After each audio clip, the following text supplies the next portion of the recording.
Futures and options on futures trading involve substantial risk and is not a suitable investment for all types of investors. Past results are not necessarily indicative of future results. When I use the word I in this video, it refers to what I teach in my charting course or what I offer in my twice daily oral and written updates. Prices shown on charts and quote boards are in real time and take into account all known activity up to this point in time. And if you'd like to read more of this disclaimer, simply hit the pause key on your video player. Good afternoon.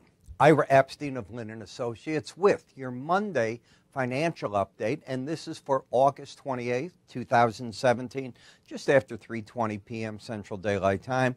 Let me start off by saying prayers and wishes to everybody in the areas of Texas, now Mississippi, Louisiana, I guess parts of Arkansas. This rain, Hurricane Harvey, boy, something else. The impact on the markets is interesting. The NASDAQ was the strongest of the indices today, and that's probably because it's the index that doesn't have a lot of energy exposure. As you can see in the crude, you were down, you were up in the gasoline. Now understand, a lot of this, it's just a question of when the refineries are able to get back online and things get back to normal. And then all these gyrations, such as gasoline shooting up in price and maybe too big of a drop in the crude, gets back into a norm. Nobody seems to know when that is the problem, so that's what you're playing. In the gold market, it's probably due to the big drop in the dollar, big rally in the euro. Jackson Hole did not produce anything of importance whatsoever. As we take a look at the bonds and notes, the markets will soon be getting ready for the jobs data. I think it comes out this Friday, so keep that in the back of your mind as well. Let's take a look for a change at the Dow. And in the Dow, you've gone from 20,388 up to 22,046, and you've sort of leveled off right here. That doesn't mean another upthrust isn't coming. But should the market close under this low, and I'll show it to you right here, which was 21,679, I would shift gears and say the market's in a down thrust. Barring that, you could still pop up, go for the highs. When we take a look at a daily area chart of closes, and remember, this is just a weekly area chart, and I've gone from the low to the high, not closes on this particular chart. This is looking at closes, and you've gone from 22,062 to 21,679. I would label that in a down thrust. When we take a look at a daily bar chart, you can see how the market peaked out right here, again here. Right now it's having trouble at 21,900. In the meantime, the swing line has a pattern of lower highs, lower lows. Now, I think the low you want to look at is right here, this 21,745. You get a bounce up, you come back down today, and you did not take that number out. If that number were not taken out and the market went through 21,893, you would then get a pattern of higher lows, higher highs. That would turn the chart instantly bullish. In relation to the 18-day average, it would also happen just over that 18-day average of closes. So for the moment, here's how I would view it. The bears are going to try to keep control by selling into the 18-day average, pop up over that number without taking out this 21,745. It can get exciting. Take out the 21,745 and then do the same thing anyways. You don't end up with an uptrend. You end up with a lower low and a higher high. So the formation is quite interesting that is setting up. In terms of Bollinger Bands, which offer us some theoretical resistance and support, the resistance, if you broke through to the upside, could mean 22,125. Should the market continue down, 21,641, close to that 21,649 that I just mentioned on the first chart. Momentum is not helping you. You've got flat momentum on the slow stochastic. You have downside bias since you're under the 18-day average, and you have a trend that is down. So I think the analysis here, well, I think it's important to keep in mind. In the S&P, it's the same type of analysis to a degree. You've got the lower highs. Now let's take a look. 24,434.50. Today you hit 24,36 and a quarter. I can argue that you have lower highs but higher lows, not the same type of chart pattern. And if we come back on the chart to where we were before, you can see in this chart on the Dow you had the lower low, lower highs. I can make a different argument. That's the whole thing. Some people might argue, well, you got the higher low. I wouldn't read it that way because the legacy of it began right over here. Got that? There is an importance in understanding this. And if you take my charting course, you really get a feel for how this all plays out. And it's pretty important from a technical perspective. Another thing that's happening on the S&P is momentum is turning up, bias is down, and trend is down. So you've got things starting to fight themselves. However, I'm going to say that the market is in control by the bears. They'll have to defend their position at whatever the 18-day average of closes is in the morning, and well, tonight when it reopens, and it will drop just a little bit. But if they get over 24.53, I think that they'd want to bail. In the NASDAQ is fascinating. It got down today to 58.01 and a quarter. So what it made is a higher low. Do you see this? Definitely higher lows, lower highs. Be cautious. If this market pops over 58.74 instead of a potential sell, the market could turn into a buy that kicks the market up to the upper Bollinger Band. It's at a real key area right here. In the Russell, beginning when you lost the embedded reading, here is the embedded reading. You got the market trading with both numbers that make up the K and D, which are the red and the blue. They're staying under 20. Got it? You lose it right here. Only time you can gain it back is the very next day, and if you don't, the odds favor that price and the 18-day average of closes are going to try to come together. This is the market on Thursday, Friday, this is today. And this is where the market now is still in a downtrend. It's got lower highs, lower lows. The market is out of an oversold condition. Both numbers are over 30. The risk is to get back, not get back over actually 1,430. So I am expecting lots of resistance starting right here up to the 100-day average. If you get over 1,430, you end the downtrend. Got that?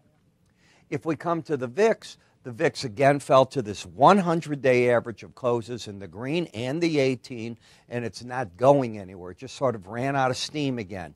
And so often we're getting these pumps to the upside that fall right back to this 18-day average of closes. I can come here. They're on the chart way back here. Weren't able to hold up, and then they came right back at you. So you've got to pay attention to those. They're quite important. The market is already in oversold condition.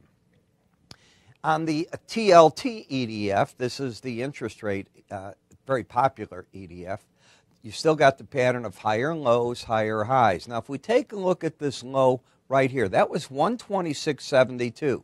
Today's low, 126.73. So it keeps in place the pattern of higher lows, higher highs with an embedded reading. The key is this reading. Until the red line closes back under 80. I think that the market finds willing buyers on all the breaks.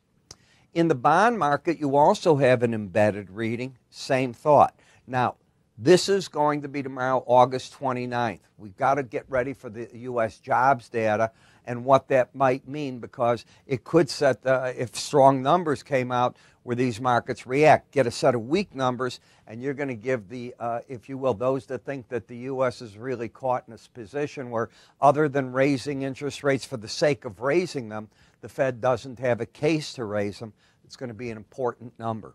But I'm looking at how the market's still in an uptrend here, and I don't have that in the 10-year notes. I've got an overbought market in an uptrend.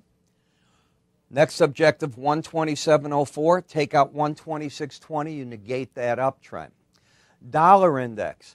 When nothing came out of Jackson Hole, when we saw no reaction to the 3 missiles that were fired by North Korea in terms of lots of verbalization and the like, the market just took that as a sign, dropping the dollar. It's now ahead of itself as it's under the lower Bollinger Band in an oversold condition. Flip-flop, and I've said this over and over, you got the mirror image, just the inverse, higher lows, higher highs over the upper number in the euro and overbought. The Aussie dollar, the Royal Bank of Australia is made a statement. Doesn't look like they're going to raise interest rates anytime soon.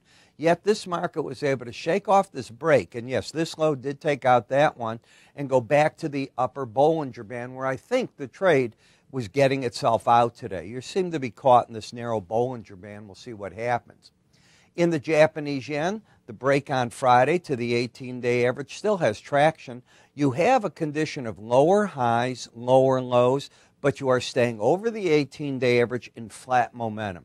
Very hard to call. And do remember, we come to the end of August, right after Labor Day, trading gets a lot more serious in these markets, as also our friends in Europe start returning from vacation, and what I call the A-League traders start stepping back in. In the crude oil, I did my best over the weekend to explain in the video that what happens on conditions like this, and don't get me wrong, I've never seen 50 inches of rainfall in an area the way that supposedly that's what's going to happen. But I have seen where different shut-ins occur on the energy. And my past experience has been that the market sells off in the crude because you don't need the crude at that point in time in the refinery, and it goes up in the products. Now, I heard somebody today in one of the fellow TV stations say, nah, you can get caught because you get down here and you can't get the crude, and those who's buying it are the refiners. They want the crude. Okay, but what makes you think the speculator is going to be the guy they get it from there? He might be gone. He may have sold it today and been out of the market already. So the statement assumes that if you sold it, you're staying with it. That's not how futures work. They rotate around. That's not to say hedgers might not be buying down here in the crude and want it, and they'll hold their long contract, but whoever they sold it to is probably long gone within a couple of days, and somebody else is taking over the end result of for every long there's a short. So the statement that was made there, and I didn't buy that at all. The pressure here, you're down. I think professional money is going to be playing this very gingerly. They get down to their support levels, they come out. Just for the reason I'm saying, you don't know what's going on in the refineries. I'm hearing that one in Corpus Christi could be up and running on Wednesday. There were 4 big ones shut down, so that would give you 25% of your power back. I don't know what the damage or lack of damage is to the other refineries. We'll find out, but when they come online, you're going to get a bid for crude, and you're going to get an offer most likely right into the products. I cannot tell you when that is because I don't know. I'm not a weatherman. I just don't know what's going on with all that. Gasoline, this is the bid. Let's assume that you want gasoline somewhere out west or wherever the refineries are out there would ship it. Well, if it's in a tankers somewhere that you can send, not in the Houston area, and they're stored, you can command the premium because there's no more of it coming in from those 4 refineries just yet. So there's your bid. But you're up and over the top Bollinger Band. Be very careful. This can let loose like that. If you think this is fundamentally driven beyond the storm, I don't think you're right. If it's fundamentals via the storm, you are right. But you tell me when that comes out. The market's not going to ring a bell. It's just going to happen and be gone all of a sudden. Nat gas playing either side of the 18-day average, came out of its downtrend or did it? Well, the market, in order to stay out of its downtrend, has to take out this number right here. And we're going to call it, I'll take you to the high, 301.50. You came down Friday, you came down today, and you have an outside day up where you closed higher. But you didn't take that out. What you did is you negated the bearish bias because you closed over the 18-day average, but the swing line is down, and momentum has been flat as can be, not giving you an idea of what to do with that at all. Want to remind you that one of the features of our charting software, and we've moved our chart of the day, so if you were on our list of getting these, you're not getting it anymore. You might get an email that says it's ready to be viewed, but you got to go into one of our charting platforms to get it.